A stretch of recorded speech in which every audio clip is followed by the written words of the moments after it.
சென்னை திருச்சி தேசிய நெடுஞ்சாலையில் செங்கல்பட்டு மாவட்டம் ராஜகுழிப்பேட்டை அருகே மழைநீர் தேங்கியதால் வாகன ஓட்டிகள் கடும் சிரமத்துடன் வாகனங்களை இயக்கி வருகிறார்கள். மேலும் விவரங்களை நம்முடைய செய்தியாளர் சுதாகர் வழங்க நாம் கேட்கலாம். சுதாகர், விரிவான விவரங்கள். வணக்கம் ஷியாம். குறிப்பாக கனமழை காரணமாக இந்த தேசிய நெடுஞ்சாலையில் மழைநீரானது தேங்கி இருக்கக்கூடிய காட்சிதான் நாம் தற்போது பார்த்து கொண்டிருக்கிறோம். இதனால் வாகன ஓட்டிகள் கடும் அவதிக்குள்ளாகி இருக்கிறனர். குறிப்பாக இந்த புட்வா புயல் காரணமாக தமிழகத்தின் பல பகுதிகளில் கனமழையானது கொட்டி தீர்த்து வருகிறது. இந்த நிலையில் செங்கல்பட்டு மாவட்டம் புலிப்பாக்கம் ராஜகுழிப்பேட்டை அருகே உள்ள இந்த சென்னை திருச்சி தேசிய நெடுஞ்சாலையில் கனமழையானது அதிக அளவில் பெய்திருக்கிறது. பல இடங்களில் மழைநீர் தேங்கியும் இருக்கிறது. இதனால் வாகன போக்குவரத்தானது கடுமையாக பாதிக்கப்பட்டிருக்கிறது.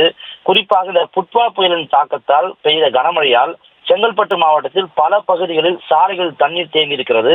குறிப்பாக செங்கல்பட்டு மாவட்டத்தை பொறுத்தவரையில் அதிகப்படியான மழையானது மாமல்லபுரம், கேளம்பாக்கம், தாம்பரம் போன்ற பகுதிகளில் பெய்திருக்கிறது. இந்த மழையின் தேக்கம் காரணமாக சென்னை திருச்சி தேசிய நெடுஞ்சாலையில் வாகனங்கள் அணிவகுத்து நிற்கக்கூடிய அந்த காட்சி தான் நாம் தற்போது பார்த்துக் கொண்டிருக்கிறோம். சாலைகளில் தண்ணீர் தேங்கி இருப்பதால் வாகன ஓட்டிகள் கடும் சிரமத்திற்கு எதிர்கொண்டுள்ளனர்.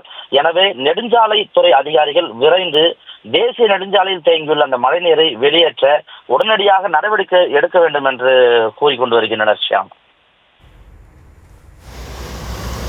விவரங்களுக்கு நன்றி சுதாகர்.